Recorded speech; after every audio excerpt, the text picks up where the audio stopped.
Hello friends, split air conditioner हो या window air conditioner हो, इन सभी एसी में कैपेसिटर का इस्तेमाल किया जाता है।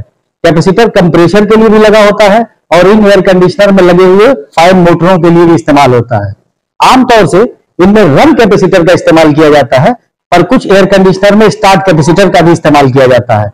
यानी दो ऐसे कैपेसिटर जो एयर कंडीशनर में यूज होते हैं, इनको हमें जानकारी रखनी चाहिए। पर आज के इस वीडियो में हम लोग कंबाइंड कैपेसिटर की बात करेंगे। कंबाइंड कैपेसिटर को मल्टी कैपेसिटर भी कहा जाता है। इस कैपेसिटर का स्टार्ट कैपेसिटर से कोई लेना देना नहीं होता है, पर अगर किसी एसी में दो रनिंग कैपेसिटर का इस्तेमाल किए हों, यानी कंप्रेसर के लिए अलग और फाइन मोटर के लिए अलग, तो इन दोनों को मिला के एक ही कैपेसिटर का इस्तेमाल कर लिया जाता है और उस कैपेसिटर को कहते हैं कंबाइंड कैपेसिटर। कंबाइंड कैपेसिटर, जिसे आमतौर से मल्टी कैपेसिटर भी कहते हैं, जिसको हम इस बोर्ड पे समझते हैं। किसी भी कैपेसिटर में दो प्लेटें होती हैं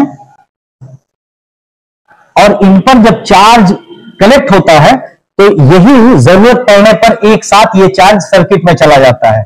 हमारा अगर रन कैपेसिटर हो या स्टार्ट कैपेसिटर हो तो आमतौर से उस पे दो टर्मिनल दिखाई देते हैं, पर कंबाइंड कैपेसिटर में हमने जैसा कि बताया दो रन कैपेसिटर को मिला के बनाया जाता है। तो इस कैपेसिटर में भी मेन तो दो ही प्लेट होती हैं।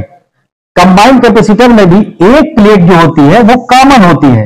यानी अगर ये मेरा कंबाइंड कैपेसिटर 4 MFD का और 36 MFD का है, तो इसकी बनावट कुछ इस तरह से होती है। क्योंकि एक कॉमन प्लेट है और एक साइड की जो प्लेट होती है वो ये दोनों मिलके 36 MFD होती है, जबकि दूसरे साइड की एक प्लेट, ये दोनों प्लेट मिलके 4 MFD की होती है। तो इस तरह से किसी भी कंबाइंड कैपेसिटर में हमें 3 पिनें दिखाई देती हैं।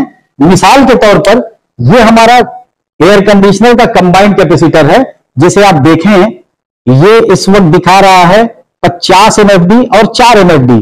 4 MFD फाइन के लिए है, जबकि 50 MFD इसके कंप्रेसर के लिए है। तो यहां पर ये जो मेन वाली पॉइंट है, इस पर एक से ज्यादा यानी लगभग 4 पिनें होती हैं, क्योंकि इस पर ज्यादा वायरों को कनेक्ट करना होता है। जबकि इससे कम जो हमारी कंप्रेसर का टर्मिनल होता है, यानी स्टार्ट टर्मिनल, इस पे पिनें होती हैं। और जो फैन का प्लेट होती है, इसके टर्मिनल पर इन दोनों से ज्यादा पिनें होती हैं। ये पहचान बताती है कि ये जो ज्यादा टर्मिनल है उन पर हमें सप्लाई देनी है। जैसे हमने यहां पर कोई सप्लाई दिया और सपोज कीजिए कि ये मेरा कंप्रेसर है और ये मेरा फैन है,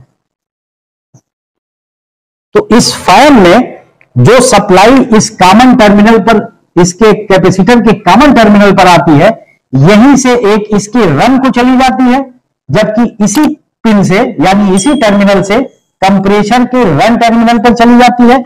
अब इसके स्टार्ट में और इनके स्टार्ट में जो हमारा 4 MFD वाला एंड है, इस वाले पिन से हमारे फैन की स्टार्ट टर्मिनल में सप्लाई चली जाती है, जबकि ये जो कंप्रेसर का स्टार्ट टर्मिनल है, यहां से कंप्रेसर के स्टार्ट टर्मिनल को सप्लाई दे दिया जाता है।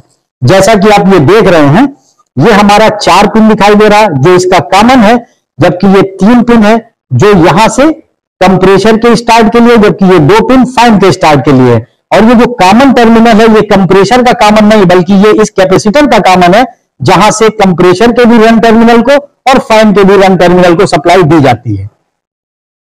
उम्मीद है कंबाइंड कैपेसिटर का ये वीडियो आपको पसंद आया होगा। चैनल अभी तक सब्सक्राइब न किया हो तो जरूर कर लें और ऑल नोटिफिकेशन बेल को भी प्रेस कर लें, जिससे मेरी आने वाली सभी नॉलेजेबल वीडियो सबसे पहले आप तक पहुंचे। Thanks for watching.